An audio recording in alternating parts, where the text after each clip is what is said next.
Hi there. My name is Shira Bergbauer, and I'm passionate about supporting working moms. I'm a wife, mom, and certified registered nurse anesthetist. I teach you the tried and true secrets to overcoming mom guilt, creating work-life balance, and carving out time for self-care, and leading you to live your best mama life.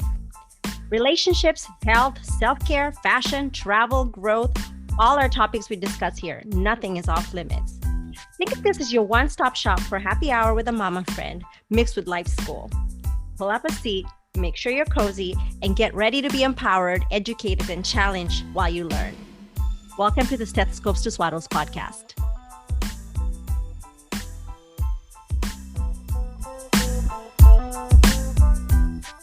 The gifts of imperfection are practices. And when you think about the idea of practice is something you consistently do and repeat so you can get better at it. None of us are actually adept to having these skills. We have to practice them every day in order to grow. So courage, compassion, and connection are the tools we need.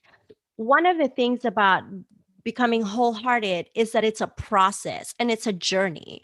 And one of the things that Brené Brown talks about is that if you're going on a journey, you always have to think about the things that you're going to bring along, right? If you're packing for a trip, you pack the kids' stuff and you make sure you check off everything on the checklist, then you pack your stuff, and then you hope and pray that your spouse has also packed their stuff.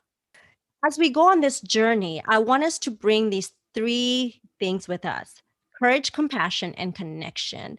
These are so important for us to bring along on the journey because it's going to get us from a point of perfectionism and striving to be perfect to a place of embracing imperfection and living wholeheartedly.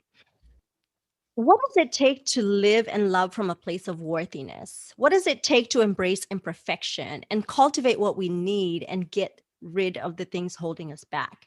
We go back to the three toolkits that we brought with us: courage, compassion, and connection. As you think about these three ideas, I want you to think about the word courage. And most of us think of courage and brave as being the same thing. Think about the root of the word courage comes from the Latin cor, which is the heart. And courage really is allowing ourselves to live our truth and speak our truth from the heart, but allowing ourselves to be brave at the same time and being cognizant of how other people feel. One of the things that the book describes is the idea that as a practice, you learn courage by couraging, right? You cannot just show up as courageous. You actually have to consistently practice courage in order to be courageous. And the same idea of mothering, right? You learn motherhood by mothering. You cannot learn how to be a mom until you have a child to mother. And it's a consistent practice. Nobody is born, I have the tools, I'm ready, the baby shows up, and you are just ready to go. You have to parent and mother in order to learn motherhood. Shame is something that can get in the way of our courage. And shame can get in the way of courage because if we navigate shame, we have to be willing to practice courage and to reach out.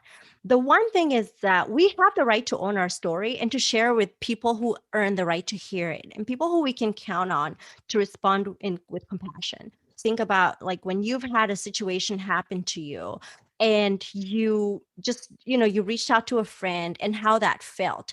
If you've ever reached out to somebody who used the information against you, then the feelings that might come up of shame really are not something that makes you want to be courageous again and share it. So I want to be very clear that when you're vulnerable and when you share your shame stories, please make sure that the people you're sharing with have earned the right to hear those stories and that you can count on them to respond with compassion.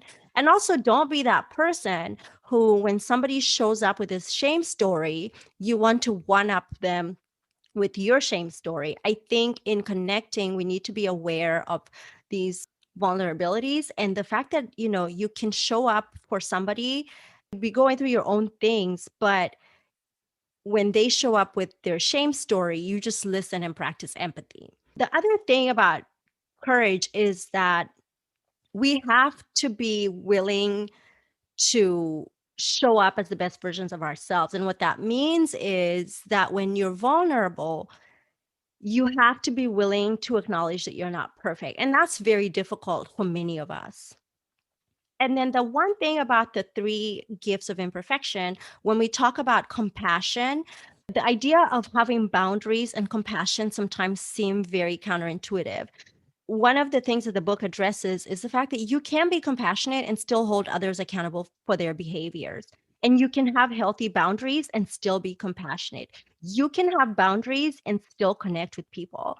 And boundaries are so critical, especially in motherhood, because we have to make it very clear what we are willing to tolerate and what we're not willing to tolerate, and be very, very articulate about our boundaries.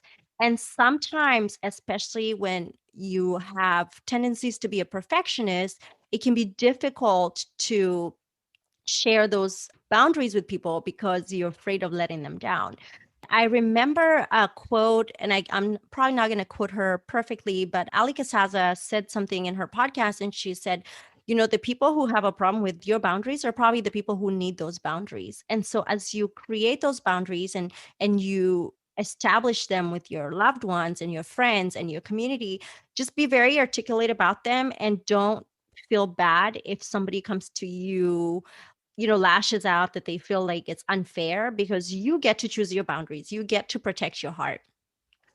The other idea of imperfection is that you have to be aware that every human being is worthy of love and belonging. So love and belonging go hand in hand. And you have to be able to practice self-love in order to be loved. And you have to be willing to acknowledge that in order to belong, and in order to belong to yourself, you also have to love yourself. The idea that you can love other people and not love yourself is quite ridiculous, because there is no way you can give up something that you yourself are not willing to give to yourself. So think about the idea of sharing a compliment with a friend.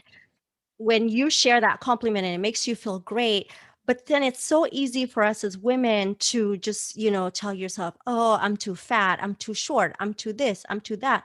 And you know very well that you wouldn't say that to a friend. And so when you come from a place of worthiness with yourself, you allow yourself to accept that you are worthy of love and belonging.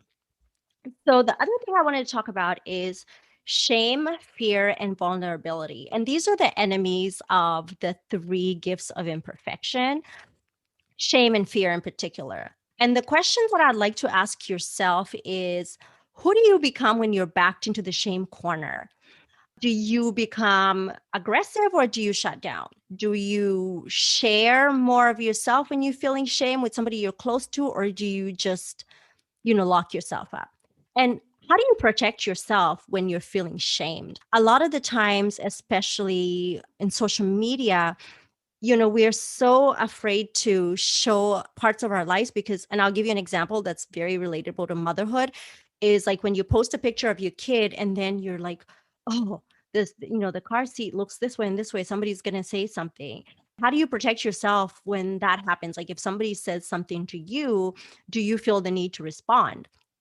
The muscle that I'm really flexing recently is the muscle of ignoring the things that I just have no control of, and also silencing noise by not feeding into it. And that can be difficult. It can also be difficult with our own loved ones when they think they mean well, but then maybe they shame us with something.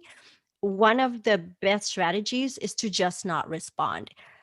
I saw something recently, I think it was on Instagram, and it was like it said growth is responding okay when you had typed out a whole paragraph in response to the email.